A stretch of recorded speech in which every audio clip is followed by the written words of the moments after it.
Tahu nggak kalau Robert Oppenheimer sering disamain dengan Albert Einstein sebagai fisikawan paling terkenal di abad ke-20? Oppenheimer akan selamanya menjadi bapak bom atom setelah senjata nuklir pertama berhasil diuji coba pada tanggal 16 Juli 1945 di Gurun, Meksiko. Lahir di tahun 1904 di sebuah keluarga kaya asal New York, Oppenheimer lulus dari Harvard jurusan kimia pada tahun 1925. Oppenheimer menyelesaikan gelar PhD dalam bidang fisika di salah satu institusi terkemuka untuk fisika teoritis, yaitu University of Göttingen di Jerman. Saat itu, Oppenheimer berusia 23 tahun dan ia sangat antusias hingga mengasingkan diri dari orang lain.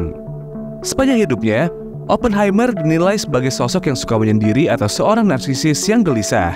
Sebelum terjadinya Perang Dunia Kedua, Oppenheimer bekerja di Universitas California, Berkeley, dan Institusi Teknologi California.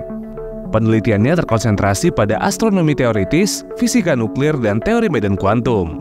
Meskipun ia mengaku tidak tertarik dengan politik, Oppenheimer secara terbuka mendukung ide-ide progresif secara sosial. Dia sangat prihatin dengan munculnya antisemitisme dan fasisme, dan sebagai seorang peneliti, Oppenheimer juga mengawasi generasi baru mahasiswa doktoral. Salah satunya adalah Willis Lamb, yang pada 1955 dianugerahi hadiah Nobel dalam bidang fisika. Setelah Jerman dan Soviet menyerang Polandia pada tahun 1921, Amerika Serikat memasuki Perang Dunia II. Oppenheimer pun direkrut untuk mengerjakan proyek Manhattan, yaitu sebuah proyek riset untuk mengembangkan senjata nuklir pertama pada Perang Dunia Kedua. Ia memulai pekerjaannya dengan mengumpulkan tim ahli. Beberapa di antaranya adalah murid-muridnya. Oppenheimer ditunjuk sebagai Direktur Laboratorium Nasional Los Alamos di New Mexico dan bertugas mengembangkan senjata atom. Pada tanggal 16 Juli 1945, uji coba nuklir dengan nama Sandy Trinity berlangsung. Bom atom pertama berhasil diledakkan pada pukul 5.29 pagi di Gunung Jornada del Muerto, Meksiko.